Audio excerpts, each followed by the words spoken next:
जाणून घ्या कायदा, तुमचा होईल फायदा. सल्ला कायद्याचा, तुमच्या फायद्याचा. Justice delay, justice deny. कायदेविषयी कोणतेही प्रश्न तुमचे, उत्तर तज्ज्ञांचे.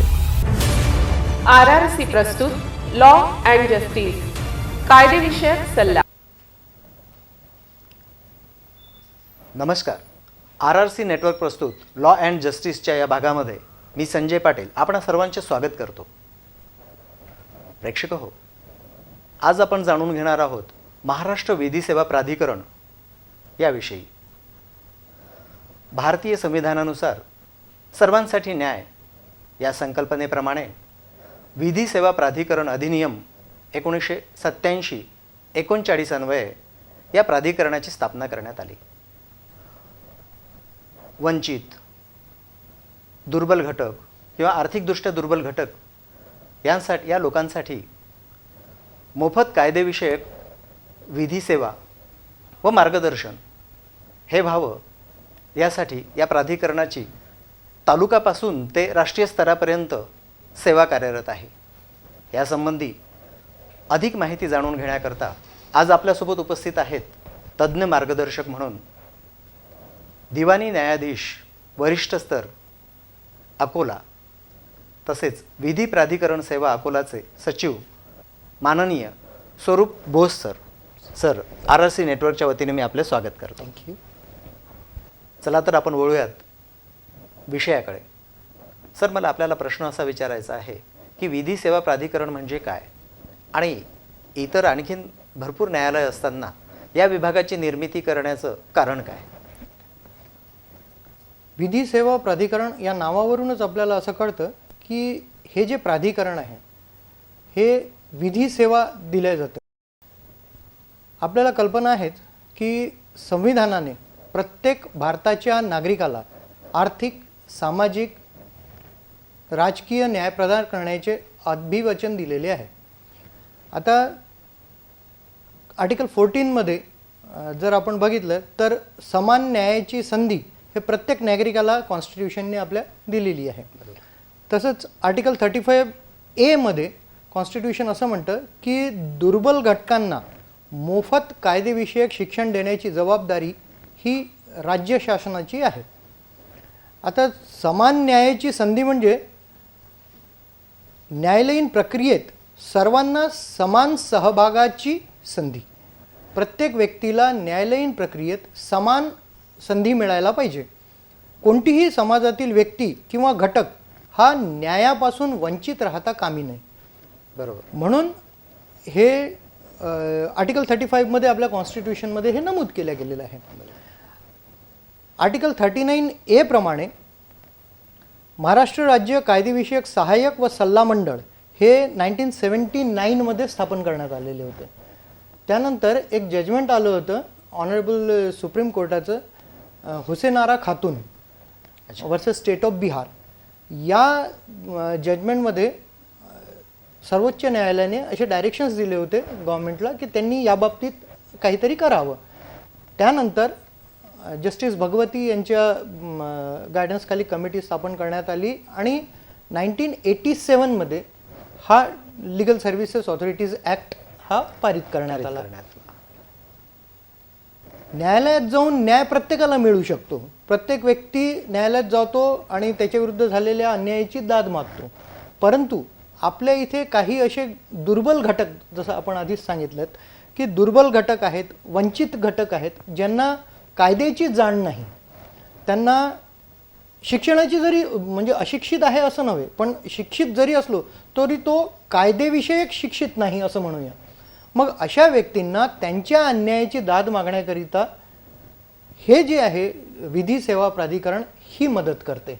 अच्छा. अशा व्यक्तींना जे एलिजिबल लोक आहेत या लोकांना विधी सेवा प्राधिकरण हे पूर्ण मदत करते. त्याकरिता या 87च्या ॲक्टनुसार या विधी सेवा प्राधिकरणाची सर्व कार्यालये ही अस्तित्वात आलेली आहेत. बरोबर. सर, मला असं विचारायचं आहे की मोफत विधी सेवा ही कोणास मिळू शकते, म्हणजे त्याचे काही असं क्रायटेरिया आहे का? हां, त्या ॲक्टमध्येच असं दिलं गेलेलं आहे की जे वंचित घटक आहेत, जसं आपण आधीच बोललो आहोत की समाजातील जे वंचित घटक आहेत, आता त्यामध्ये येतात की महिला आहेत, छोटी मुले आहेत, त्याच्यानंतर अनुसूचित जाती जमातीचे व्यक्ती आहे, अपंग व्यक्ती आहेत, नैसर्गिक आपत्ती, वांशिक अथवा जातीय हिंसाचाराला बळी पडलेली व्यक्ती, पूर, दुष्काळ यांना बळी पडलेली, भूकंप यांना बळी पडलेली व्यक्ती, किंवा औद्योगिक कामगार, किंवा कस्टडीमध्ये राहणारे जे न्यायालयीन बंदी असतील ते, हे जे व्यक्ती आहेत, या व्यतिरिक्त जे आर्थिकदृष्ट्या कमकुवत व्यक्ती आहेत, या सर्व व्यक्तींना विधी सेवा प्राधिकरणामार्फत मोफत विधी सेवा दिल्या जातात. बरोबर. सर, मला असं विचारायचं आहे की कायदेविषयक मदत घेण्यासाठी व्यक्तीला अर्ज कुठे करावा लागतो, आणि एखादा व्यक्ती समजा तो अज्ञानी असेल, अशिक्षित असेल, किंवा त्या व्यक्तीला हे माहीतच नसेल की मला मोफत विधी सेवा मिळू शकते, तर अशा वेळेस आपलं प्राधिकरण काय करतं? अप्लाय करण्याकरिता जर त्यांना कोणाला विधी सेवा हवी असेल तर ते अगदी सोपं आहे. विधिकरणाचं ऑफिस आहे, तेथे सचिव असतात किंवा तिथे क्लर्क असतात, त्यांच्याकडे एक फक्त अर्ज लिहून द्यायचा आहे. इनफॅक्ट त्याला कोणताही फॉर्मॅट नाही. अच्छा. आणि आमच्याकडे ते प्रिंटेड फॉर्मॅट्स पण आहेत, जर त्यात द्यायचं असेल लिहून तेही देऊ शकता. इव्हन जसं आपण म्हणालात की कोणी म्हणजे अगदीच अशिक्षित आहे, त्याला लिहिता पण येत नाही, त्यांनी ओरल अप्लाय जरी केलं तरी आम्ही त्याला विधी सेवा पूर्णतः देऊ शकतो. ऑफकोर्स तो जसं मी पूर्वी सांगितलं एलिजिबल असेल तर त्यांना आम्ही तसं देऊ शकतो.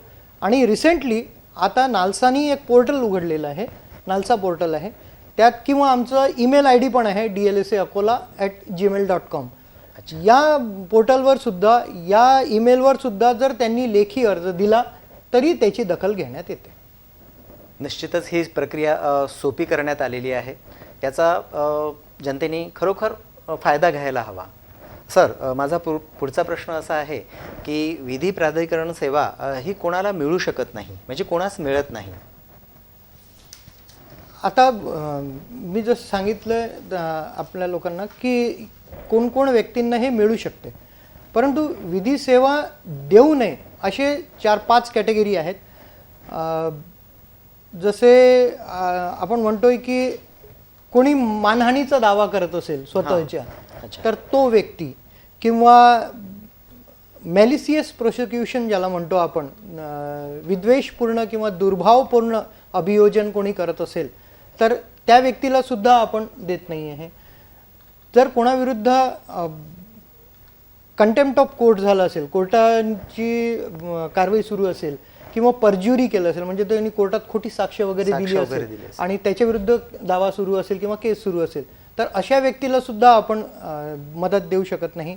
किंवा ज्या व्यक्तींनी आर्थिक गुन्हा केलेला आहे, इकॉनॉमिकल ऑफेन्स असेल, आता सगळ्यांना माहीत आहे चॉक्सीचं किती मोठं सुरू आहे प्रकरण, असं एखादं आर्थिक असा गुन्हा केला असेल, किंवा त्या व्यक्तीने सामाजिक एखादा कायदा असेल किंवा जातीय पूर्वग्रह ठेवून असं जर फॉर एक्झाम्पल ॲट्रॉसिटी ॲक्ट वगैरे कोणी असं जर केलं असेल त्या व्यक्तीने, तर त्या व्यक्तीला सुद्धा आपण हे देऊ शकत नाही. बरं. सर, माझा पुढचा प्रश्न असा आहे की विधी प्राधिकरण सेवेमध्ये कोणकोणत्या बाबींचा समावेश असतो, म्हणजे कोणकोणती सेवा व कोणकोणता खर्च हे प्राधिकरण उचलतं?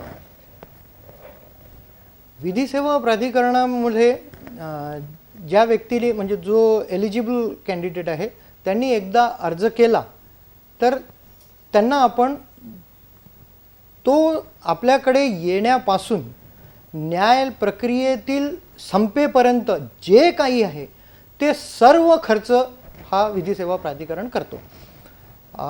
जसं ड्राफ्टिंग आहे, त्याच्यानंतर सगळे डॉक्युमेंट्स आहेत, त्यांचे जे काही खर्च लागतील, त्यांचे कॉपिंगचे खर्च आहे, त्यांच्या वकिलांचे जे पूर्ण खर्च आहेत, त्यांचे ऑर्डर्स, जजमेंट्स हे सगळे काढण्याचं, किंवा अपील असेल तर पेपर बुकचा खर्च असतो, हा सगळं खर्च कागदोपत्रीपासून तर सर्व खर्च हा DLSA करतो, म्हणजे विधी सेवा प्राधिकरण करतो.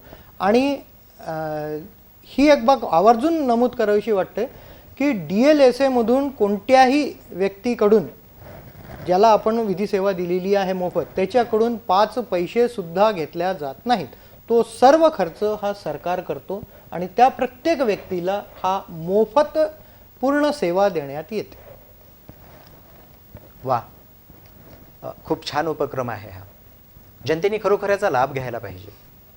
सर, माझा पुढचा प्रश्न असा आहे की या प्राधिकरणाकडून लोकांना मोफत विधी सेवा मिळते याबद्दल जनजागृती जर नसेल, लोकांना माहीतच नसेल, तर त्या जनजागृतीपर आपलं प्राधिकरण काय उपक्रम राबवतं? जसं मी पूर्वी सांगितलेलं आहे की आपल्या संविधानाने, कॉन्स्टिट्यूशनने समान न्यायाची संधी सर्व नागरिकांना उपलब्ध करून दिलेली आहे. आता आपण सांगितल्याप्रमाणे खेड्यापाड्यात राहणारे अशिक्षित, आदिवासी किंवा कामगार व्यक्ती यांना कायद्याची माहिती नसते. बरोबर. मी पूर्वी सांगितल्याप्रमाणे साक्षर आणि विधी साक्षर यात फरक आहे. साक्षर जरी असला तरी विधी साक्षर असेल याची गॅरंटी नाही. बरोबर. आपल्या कायद्यात अशी एक म्हण आहे की ignorance of law is no excuse. म्हणजे कायद्याविषयीचे अज्ञान हे कोणताही एक्सक्यूज होऊ शकत नाही. त्याच्यामुळे प्रत्येक व्यक्तीला आपण बघतो आहे की जन्मापासून तर मृत्यूपर्यंत कायदा हा आहेच, त्याचं पालन करावंच लागतं प्रत्येक व्यक्तीला. जन्माला व्यक्ती की बर्थ सर्टिफिकेट, मग पूर्ण जीवन आहे, इव्हन मृत्यूनंतर सुद्धा डेथ सर्टिफिकेट लागतं, त्यालाही कायद्याची साथ लागते. म्हणून प्रत्येक व्यक्तीला जन्मापासून तर मृत्यूपर्यंत किंवा त्यानंतर सुद्धा कायद्याची माहिती असणे हे आवश्यक आहे. जसं सांगितलं की अशिक्षित लोक, खेड्यापाड्यातील लोक ज्यांना कायद्याचं शिक्षण नाही किंवा कायद्याचं ज्ञान नाही, अशा लोकांना या कायद्याची काहीही माहिती नसते. आपल्या विविध कायद्यात अन्यायाला दाद मागण्याकरिता वेगवेगळ्या तरतुदी दिलेल्या आहेत, परंतु या तरतुदींचं त्या व्यक्तींना काहीही माहीत नसतं. मग अशावेळी ज्या काही तरतुदी आहेत त्या ज्ञान नसल्यामुळे त्या अशिक्षित लोकांना त्याचा फायदा घेता येत नाही. मग त्यांना तो अन्याय सहनच करावा लागतो. अशावेळी विधी सेवा प्राधिकरण या लोकांपर्यंत कायद्याचे ज्ञान म्हणजे मिनिमम ॲटलिस्ट जे गरजेचं आहे ते कसं पोचणार, त्यांच्या ज्या व्यथा आहेत त्या कोण समजून घेणार, किंवा त्यांचे अधिकार आहेत ते अधिकार त्यांना कळावे, तरच अधिकार मला माहीत असेल तरच मी अधिकार मागणार. पण मला अधिकाराची जाणच नसेल तर मग मी अधिकार मागू शकणार नाही. म्हणून मग त्यांना त्यांच्या अधिकारांची जाणीव व्हावी याच्याकरिता या संविधानाचे निर्देशानुसार जे लाभदायक आहेत, किंवा जसं आता मी सांगितलं कोणाकोणाला हे मिळू शकतं, हे जनरली डाऊन ट्रॉडन जे आहेत म्हणून आपण त्यांना, त्या लोकांना विविध कायदे, त्यांचे अधिकार तसेच त्यांचे कर्तव्य यांची सर्वांची आम्ही माहिती देतो. याकरिता आम्ही वेगवेगळे चर्चासत्रे, वर्कशॉप्स, लीगल एड कॅम्प्स हे असं सगळं ऑर्गनाईज करतो. त्या सगळ्या व्यक्तींमध्ये कायद्याविषयीची जनजागृती व्हावी, त्यांना आपले अधिकार काय आहेत यांची जाणीव व्हावी, आणि अधिकाराची जाणीव झाल्यानंतर त्या व्यक्तींनी समजा त्यांच्यावर अन्याय झाला असेल तर त्याला कसं त्याची दाद मागू शकणार ते व्यक्ती, याबाबत आम्ही त्यांना पूर्ण मार्गदर्शन करतो. याकरिता आमचे पॅनल ॲडव्होकेट्स असतात, जे कायद्याची जाणकार मंडळी असते, हे सगळं त्या लिगल एड कॅम्प्समध्ये जातात. म्हणजे छोट्या छोट्या तालुका प्लेसेसच्या छोट्या छोट्या गावापासून तर तालुका प्लेसेसपासून तर जिल्ह्यापर्यंत ह्या सगळीकडे या चर्चासत्रांचं म्हणा किंवा या कायदेविषयक मार्गदर्शन शिबिरांचं आयोजन केलं जातं. असंच आयोजन एक एक्स्ट्रा थोडं सांगतो आहे की एक राष्ट्रीय विधी सेवा प्राधिकरण आहे जे पूर्ण देशाला चालवतं. त्यानंतर आहे स्टेट लिगल सर्व्हिसेस ऑथॉरिटीज, जे एक राज्य, आणि त्याच्यानंतर मग डिस्ट्रिक्ट आणि त्यानंतर तालुका असं काम असतं. तर हे जे आपलं जिल्हा विधी सेवा प्राधिकरण आहे हे पूर्ण जिल्ह्यात असे उपक्रम राबवितात. तसंच स्टेट त्यांच्या वेगवेगळ्या याच्यात राबवितं, नॅशनलचं वेगळं असतं. अशा प्रकारे आपण वेगवेगळ्या ठिकाणी जाऊन प्रत्येक या व्यक्तींना त्यांचे अधिकार काय आणि ते अधिकार कसे मागू शकतात जर त्यांच्यावर अन्याय झाला तर, याबाबतचा आपण जनजागृतीपर कार्यक्रम सगळीकडे घेतो सर्वांकरिता. खूप छान माहिती दिली सर. सर, मला पुढचा प्रश्न असा विचारायचा आहे की फिरते विधी सेवा व लोक अदालत याचं स्वरूप कसं असतं? जसं मी आपल्याला सांगितलं सर्वात पूर्वी की याचा जो घोषवाक्य आहे, जे मोटो आहे लिगल सर्व्हिसेस ऑथॉरिटीचा, तो आहे न्याय सर्वांसाठी. आता काही ठिकाणी असे आहेत, आपल्याला कल्पना असेल, जसं अमरावतीला मेळघाट एक एरिया आहे, बरोबर. खूप रिमोट एरिया आहे, आतमध्ये आहे. त्या लोकांना याविषयी काहीही माहिती नाही. बरोबर. ते लोक त्या जे न्यायालय आहे, एकतर ते त्यांना धारणी जावं लागतं किंवा मग इकडे परतवाड्याला यावं लागतं, म्हणजे खूप डिस्टन्स आहे. तसंच अकोल्याला पण तसंच आहे. जे खूप रिमोट विलेजेस आहेत, खूप रिमोट खेडेपाडे आहेत, त्या लोकांना इथपर्यंत येणं हेच खूप मोठं आहे. बरोबर. म्हणजे ते येऊ शकत नाही. मग अशा वेळी न्याय आपल्या दारी ही संकल्पना एक राबवण्यात आलेली आहे. तर मग याच्यात असं केलेलं आहे की एक व्हॅन असते, त्याला फिरती व्हॅन म्हणतो आपण, त्याला फिरते लोक अदालत. त्या व्हॅनमध्ये त्या एरियाचे एक विशिष्ट ज्या केसेस असतील, ज्या कंपाऊंडेबल आहेत, ज्याला आपण म्हणतो आपसात करण्याजोग्या ज्या केसेस आहेत, त्या सगळ्या केसेस जाऊन त्यात एक रिटायर्ड ज्युडिशियल ऑफिसर असतात, स्टेनो असतात आणि कर्मचारी बाकीचे, हे सगळं त्या एरियात जातात. त्या एरियातील, त्या ज्युरिस्डिक्शनमधील, तेथील जे सर्व केसेस असतील त्या लोकांना तिथेच बोलावलं जातं. मग त्यांना कोर्टात येण्याची गरज नाही आहे आणि तिथेच त्या लोकांचा तिथेच निकाल होऊन जातो.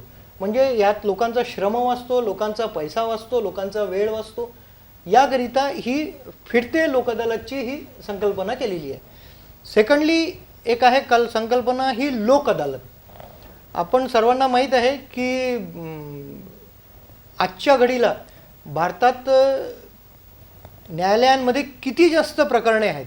म्हणजे आपण म्हणतो की असं जुन्या लोकांनी सांगितलं कोर्टाची पायरी चढू नये. त्याचं कारण हे आहे की एक केस दाखल झाल्यानंतर 10-10 वर्ष, 20-20 वर्ष सुद्धा चालू शकतात. म्हणजे चालतील असं नव्हे, पण चालू शकतात.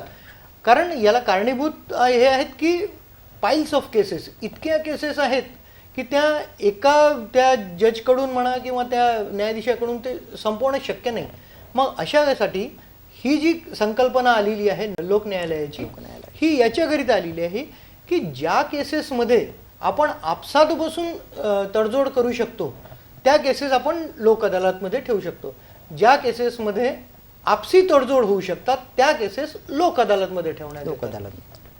आता लोक अदालतचं स्वरूप असं असतं की हे कोर्ट नसतं. इनफॅक्ट जरी कोर्टासारखं वाटत असलं तरी ते कोर्ट नसतं, न्यायालय नसतं.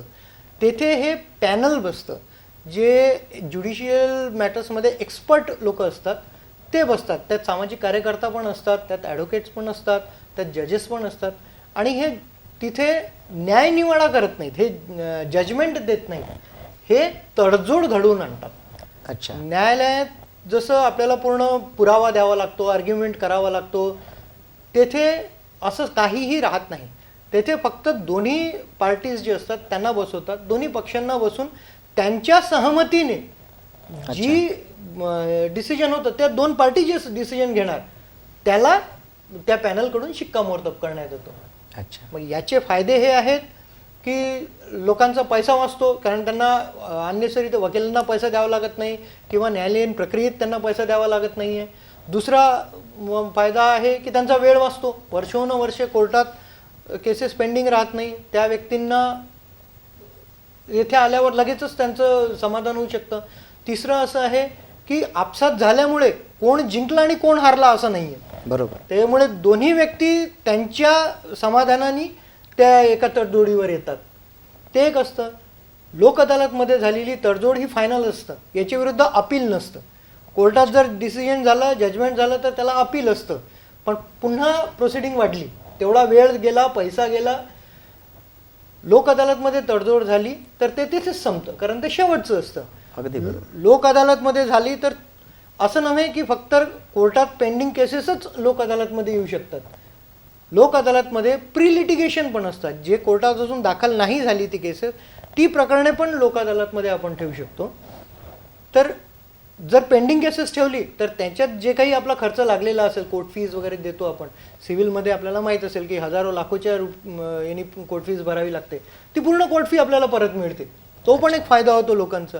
म्हणून लोक अदालतमध्ये वेळ, श्रम, पैसा या सगळ्या गोष्टी वाचतात. याकरिता लोकांनी लोक अदालतचा पुरेपूर फायदा घ्यायला पाहिजे.